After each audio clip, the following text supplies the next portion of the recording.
కెమెరాలు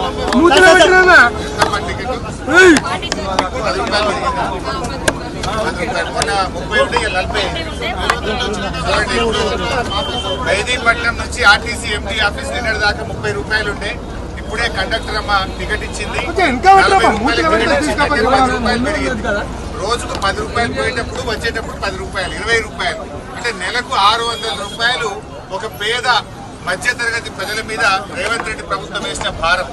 అంటే ఈ రోజు ఇది చాలా దుర్మార్గమైన భారం ప్రతి పేద మధ్యతరగతి ప్రజల మీద రేవంత్ రెడ్డి గారు వేశారు. కేసీఆర్ గారు ప్రభుత్వం ఉన్నప్పుడు సంవత్సరానికి 1500 కోట్లు ఇచ్చాం.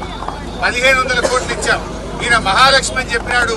కనీసం మహాలక్ష్మి డబ్బులు కూడా ఇవాళ రేవంత్ రెడ్డి గారు ఆర్టీసీకి ఇవ్వకపోవడం వల్ల పాపం ఈ కండక్టర్లకు డ్రైవర్లకు రావాల్సిన పిఆర్సీ ఏరియాస్ రావడం లేదు, పిఆర్సీ రావడం లేదు. ఆర్టీసీ ప్రైవేట్ పరం అవుతుంది. ఇప్పుడు ఈ కండక్టర్ పరిస్థితి రేపు ఏమైతుంది? ఎలక్ట్రిక్ బస్సు వస్తే ఈమెను ఏ వరంగల్ జిల్లాకు నల్గొండ జిల్లాకు ట్రాన్స్ఫర్ చేస్తారు.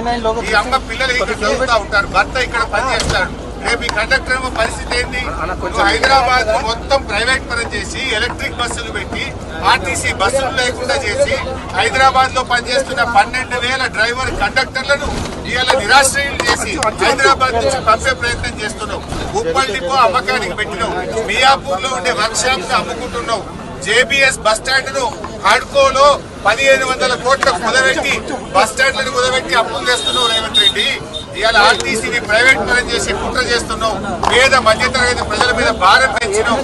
పెంచిన బస్ ఛార్జీలు వెంటనే దించాలని చెప్పి మేము డిమాండ్ చేస్తున్నాం. పెంచిన అదేవిధంగా బస్ పాసుల ధరలు కూడా దించాలని మేము ఈ రోజు డిమాండ్ చేస్తా ఉన్నాం.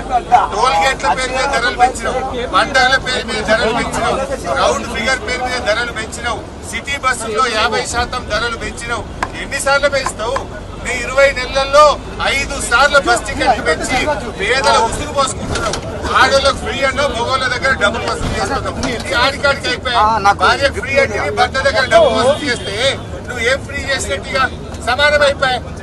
ఇప్పటికైనా రేవంత్ రెడ్డి గారు పెంచిన ధరలు తగ్గించాలని, ఆర్టీసీ కార్మికులను ప్రభుత్వ ఉద్యోగులుగా గుర్తించాలి, ప్రభుత్వ ఉద్యోగులుగా ఆర్టీసీ కార్మికులను గుర్తించాలని మేము డిమాండ్ చేస్తూ ఈ రోజు ఈ నిరసన కార్యక్రమాన్ని చేపట్టాం.